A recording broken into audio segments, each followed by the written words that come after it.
Good day to you all. நாம் ஒரு மொழியை கற்க வேண்டுமாயின் நம்மிடம் இருக்க வேண்டிய அத்தியாவசியமான பண்பு இடைவிடாத பயிற்சி, கன்ஸ்டன்ட் பிராக்டிஸ். அந்த வகையில் நாம் தினமும் 10 வாக்கியங்கள் தமிழிலும் அவற்றை எவ்வாறு ஆங்கிலத்தில் பேசிடலாம் என்பது பற்றியும் பார்க்க போன்றோம். நீங்கள் செய்ய வேண்டியது என்ன? வெளிவருகின்ற தினமும் 10:30 மணிக்கு காலையில் வெளிவருகின்ற இந்த வீடியோவை பார்வையிட்டு இங்கு பயன்படுத்தப்படுகின்ற வாக்கிய அமைப்புகளில் தினமும் பேசக்கூடிய வாக்கியங்களை முடிந்தவரை உருவாக்கி பாருங்கள், எழுதி பழகுங்கள், பேசி பழகுங்கள், மறக்காம கமெண்ட் பண்ணுங்க. One day you can be fluent in speaking English. If you have any doubts, please do comment. I will help you. Now, let's move on to the video. நான் கூட்டத்தை உறுதிப்படுத்த ஒரு மின்னஞ்சலை விரைவாக அனுப்புவேன். அதாவது எதிர்கால நடவடிக்கையை பற்றி பேசுகின்றோம். இங்கு விரைவாக என்பதற்கு நாம் சாதாரணமாக பயன்படுத்தும் quickly என்னும் சொல்லை பயன்படுத்தாது shoot out என்னும் phrase பயன்படுத்த போகின்றோம். என்ன பயன்படுத்த போகின்றோம்? shoot out. I will shoot out எதை? ஒரு மின்னஞ்சலை.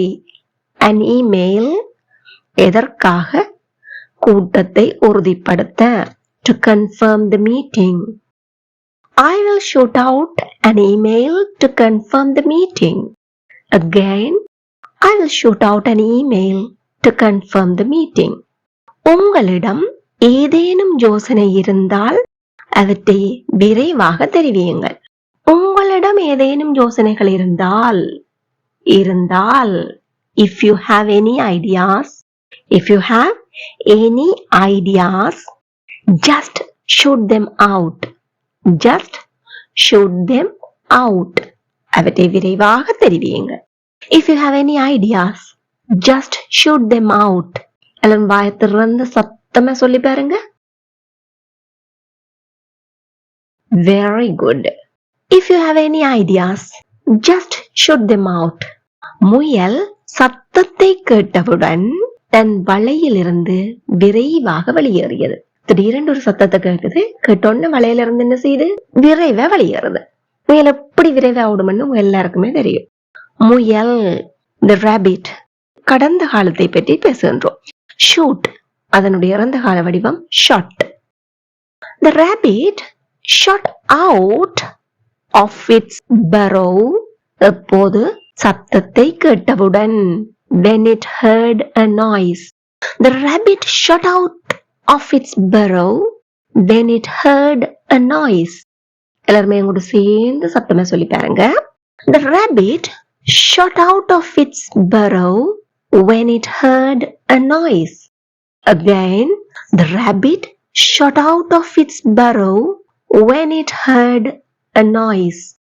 கலந்துரையாடலின் போது மாணவர்கள் விரைவாக வினாக்களை கேட்க ஆரம்பித்தனர். வினாக்கள் எப்படி கேட்க தொடங்கினாங்க? படபடபடபடன்னு கேட்க தொடங்கினாங்க. கடந்த காலத்தை பற்றி பேசுறோம். The students began to shoot out questions. எப்போது? கலந்துரையாடலின் போது. During the discussion. The students began to shoot out questions during the discussion.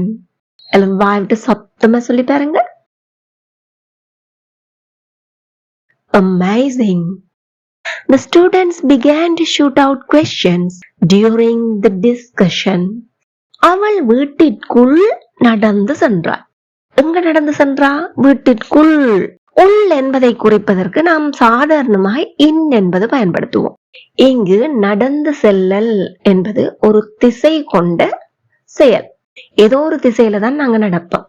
இவ்வாறாக திசை கொண்ட செயல்களான fall, throw, walk, run, jump, come, put, slip இது போன்ற திசை கொண்ட சொற்களுடன் ஏதாவது ஒன்றினுள் என்னும் போது in என்பதற்கு பதிலாக நாம் into என்பதை பயன்படுத்துவோம். என்ன பயன்படுத்துவோம்? into. வாக்கியத்தை சொல்லி பார்ப்போம். அவள் வீட்டிற்குள் நடந்து சென்றாள். நடந்து செல்லுதலை நாம் சுலபமாக walk என்று குறிப்பிடலாம். She walked into the house. Again, she walked into the house. பிள்ளைகள் மைதானத்திற்குள் ஓடினர். பிள்ளைகள் என்ன செய்துச்சுன்னா, உங்க எல்லாருக்குமே தெரியும், இன்டர்வல் பெல் அடிச்சுதாண்டா மைதானத்துக்குள்ள ஓடுவாங்க விளையாடுறதுக்கு. The children ran into the playground. The children ran into the playground. நீங்க எல்லாரும் வாயத்திலிருந்து சத்தமா சொல்லி பாருங்க. Superb. The children ran into the playground. Again, the children ran into the playground. அவன் அவளுடைய அறையினுள் நுழைந்தான். அவன் நுழைந்தான். He entered. இது ஒரு திசை கொண்ட சொல்தான். நுழைதல் என்பது. He entered into her room. He entered into her room. Again, he entered into her room. நீங்கள் பெற்றோரிடம் பொய் சொல்லவே கூடாது. சாதாரணமா நாங்க சொல்லுவோம் பொய் சொல்லக்கூடாது. இது எப்படி ஆங்கிலத்துல சொல்லலாம்? Don't tell lies. நீ பொய் சொல்ல வேண்டாம். You should not tell lies.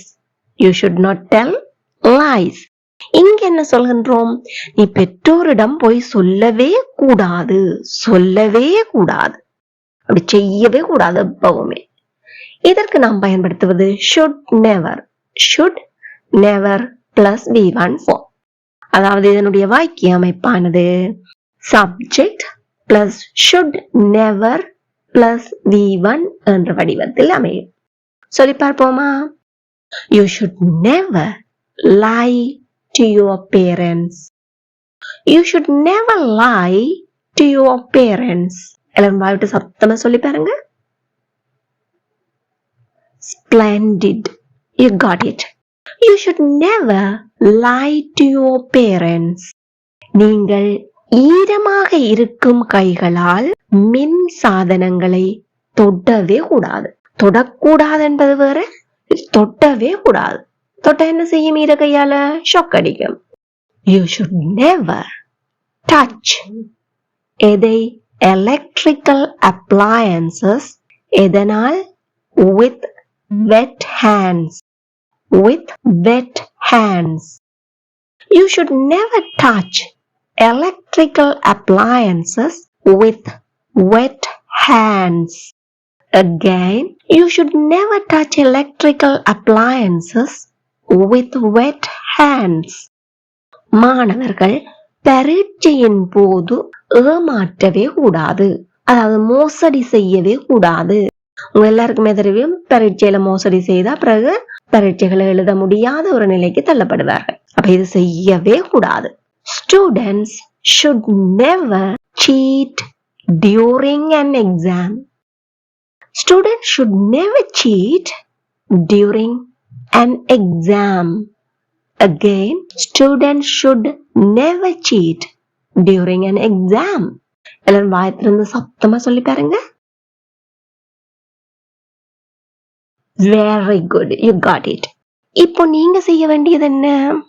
Shoot out என்னும் phrase-ஐயோ திசை கொண்ட வினைச்சொற்களை பயன்படுத்தும் போது into என்பதையோ should never plus V1 என்னும் வடிவத்தையோ பயன்படுத்தி நடைமுறை வாழ்க்கையில் பேசக்கூடிய வாக்கியங்களை முடிந்தவரை சிந்தித்து பாருங்கள். அவற்றிற்கான ஆங்கில வடிவங்களை எழுதி பாருங்கள். வாய்விட்டு சொல்லி பயிற்சி பண்ணுங்கள். மறக்காம கமெண்ட் பண்ணுங்க. It will be helpful for other viewers, and if you have any mistakes or doubts, definitely I will help you. இந்த வீடியோ உங்களுக்கு பயனுள்ளதா இருந்திருந்தா மறக்காம ஒரு லைக் பண்ணிட்டு முடிந்தவரை மற்றவர்களுக்கும் ஷேர் பண்ணிக்கொள்ளுங்க. இதே போல மேலும் பல பயனுள்ள வீடியோக்களை பார்வையிட இந்த சேனலை இப்பவே சப்ஸ்கிரைப் பண்ணி அருகே உள்ள பெல் ஐக்கனை அழுத்திக் கொள்ளுங்கள். Thank you for watching.